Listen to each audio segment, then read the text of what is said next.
కోసం మా అమరావతి గళం ఛానల్ ని సబ్స్క్రైబ్ చేసుకుని బెల్ ఐకాన్ నొక్కండి. వైసీపీ అధికారంలో ఉన్నప్పుడు విశాఖలో చేసిన అరాచకాలు అన్నీ ఎన్ని కావు. అధికారం ఉందిగా అని విశాఖ భూములే కాదు, ప్రకృతి సంపదను ధ్వంసం చేసి దోచేశారు. వైజాగ్ ను రాజధాని చేస్తామని వైసీపీ ఎంత మొత్తుకున్నా జనం నమ్మలేదు.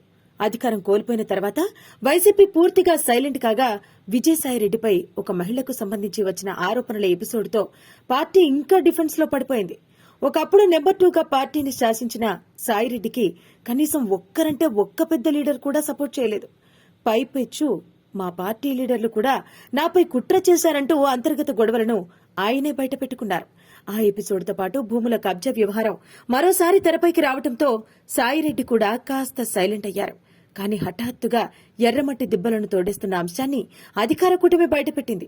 అధికారం పోయిన వైసీపీ నేతల ఆగడాలు ఆగలేదని పర్యావరణ మంత్రి, డిప్యూటీ సీఎం అయిన పవన్ కళ్యాణ్ కు సోషల్ మీడియాలో ఫిర్యాదులందాయి.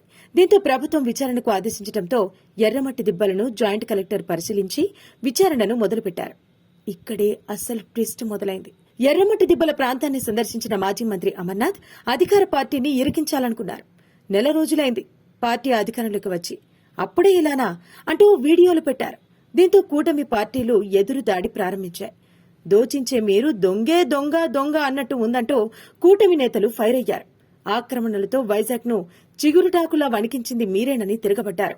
అధికారులు ఆక్రమణల ప్లేస్ ను విజిట్ చేస్తుండటంతో వైసీపీ పూర్తిగా సైలెంట్ అయిపోయింది. కూటమి నేతలను అలర్ట్ చేసి మరీ తిట్టించుకున్నట్టయిందని, ఇప్పుడు విచారణ చేస్తే బయటపడేది కూడా వైసీపీ ఆగడాలేనని, అన్నీ తెలిసి ఎందుకిలా చేస్తున్నారంటూ సొంత పార్టీ నేతలే ఫైర్ అవుతున్నారు.